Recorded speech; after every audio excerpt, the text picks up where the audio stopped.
Cela lui permet ainsi de pratiquement oublier son travail de saut.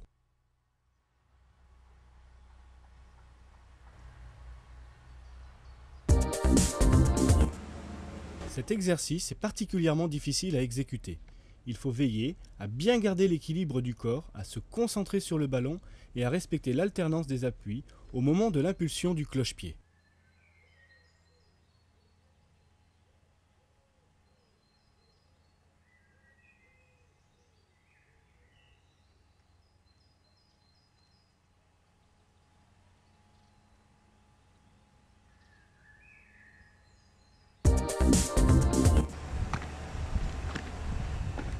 Nous ferons les mêmes remarques qu'à l'exercice précédent.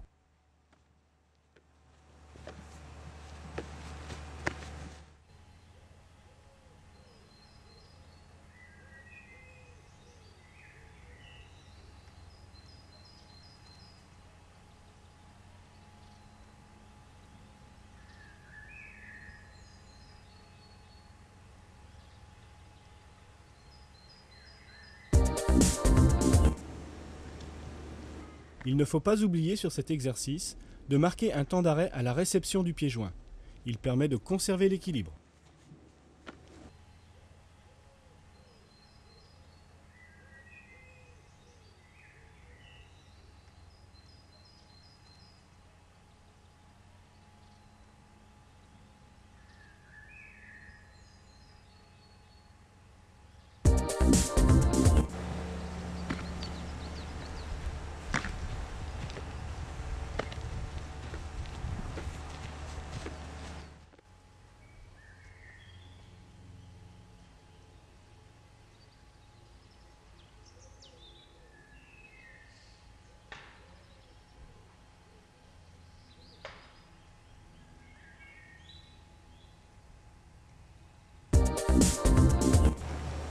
Le travail de réception du ballon empêche l'allègement du poids du corps au moment de l'impulsion. Il faudra donc compenser par un pied encore plus dynamique. L'action de la jambe libre aura aussi un rôle accru.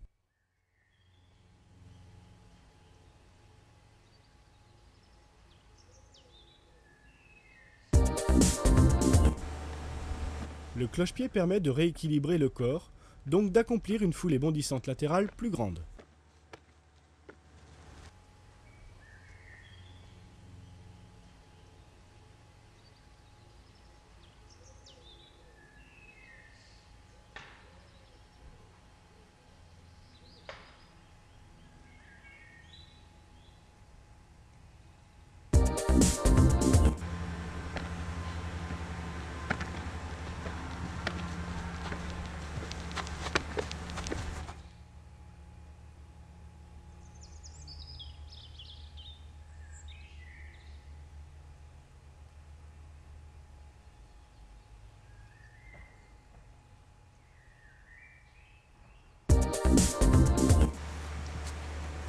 Il est possible d'associer un travail athlétique avec un travail technique. L'éducateur peut demander, comme ici, que la joueuse exécute un exercice de maîtrise de balle à la fin des sauts.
L'objectif de cette troisième partie est de proposer et d'exécuter tous les exercices fondamentaux vers l'arrière, chercher une adaptation sous forme de coordination automatisée pour exécuter tous les mouvements inverses.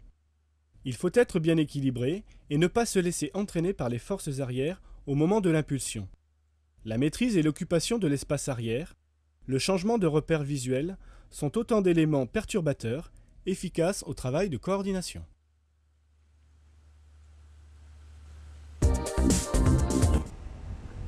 L'impulsion s'effectue toujours sur la plante du pied, le talon ne touchant quasiment pas le sol.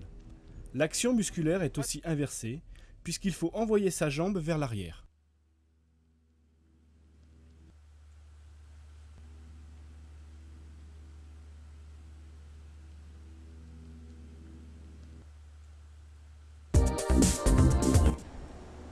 Le déroulé de cheville doit s'effectuer dans sa totalité vers l'arrière pour la foulée bondissante. Pendant le cloche-pied, la jambe libre reste fléchie vers l'arrière en attendant d'être lancée pour la foulée suivante. Il est à noter que le bassin doit être bien fixé afin que le tronc supérieur ne bouge pas.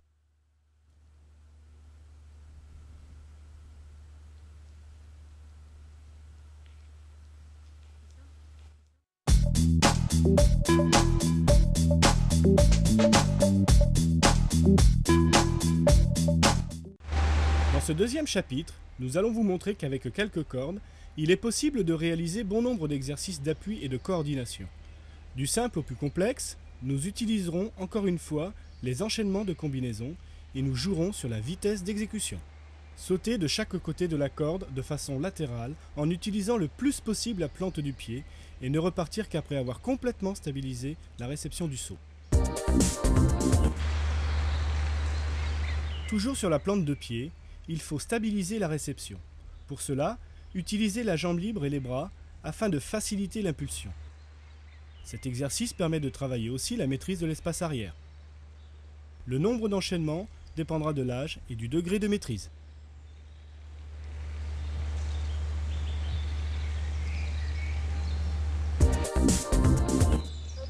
Pour ajouter des difficultés supplémentaires, exécutez l'exercice A2 avec un lancer de ballon. L'attention ne se focalise plus uniquement sur la réception, mais aussi sur le lancer du partenaire.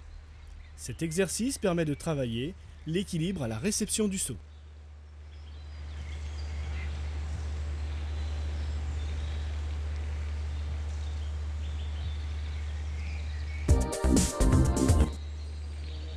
Nous abordons maintenant un travail d'appui dynamique.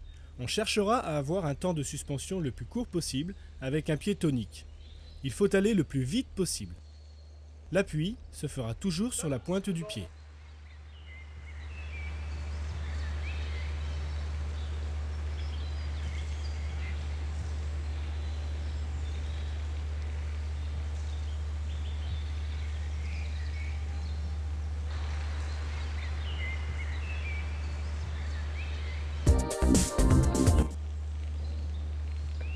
Il est possible de varier avec un lancer de ballon.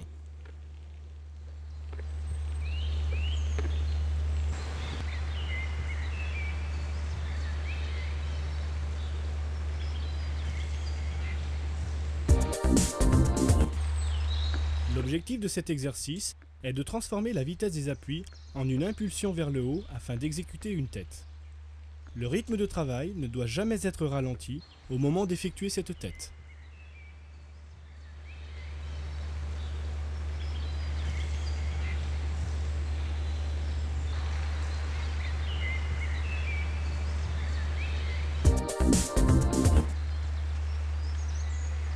La réception et l'impulsion doivent être très courtes mais dynamiques.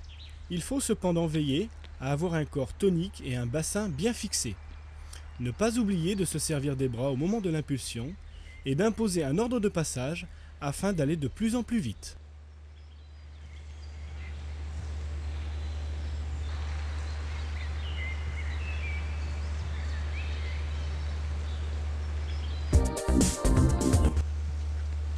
Même remarque, mais il faut toujours faire attention à ne pas se laisser entraîner par la vitesse. La qualité du travail dépend avant tout du degré de maîtrise.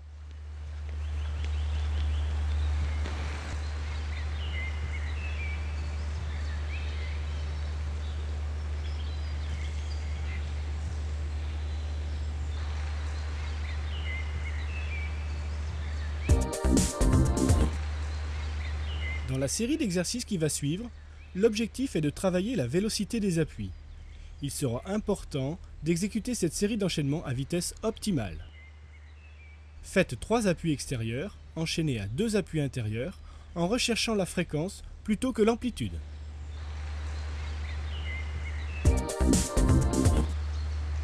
Il faut avoir une cheville souple mais très dynamique. Chaque appui doit permettre de donner de la vitesse à l'exercice et ainsi de garder le même rythme. La petite flexion des genoux et le synchronisme des bras et des jambes aideront à conserver cette fluidité.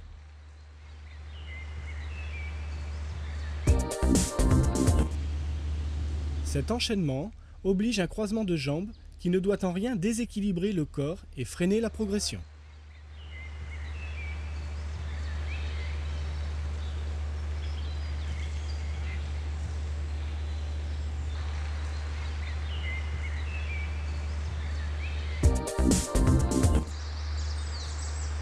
Sur cet exercice, nous remarquerons que le temps de suspension est très court afin de permettre une meilleure reprise d'appui.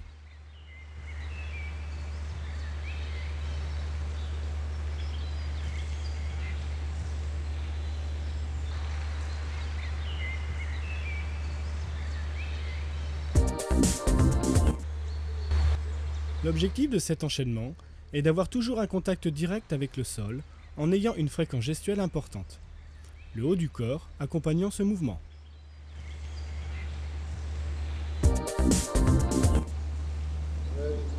Il faut adopter la même attitude que l'exercice précédent.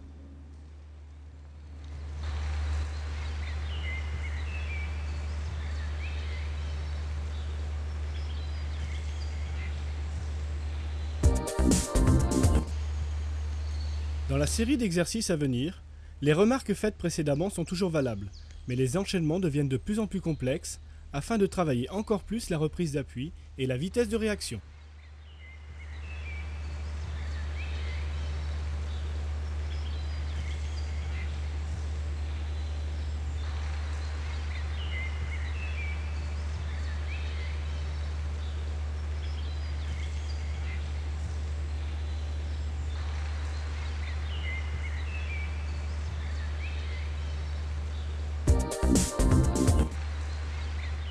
La difficulté principale de cet exercice est d'alterner la reprise d'appui avec la jambe droite et la jambe gauche.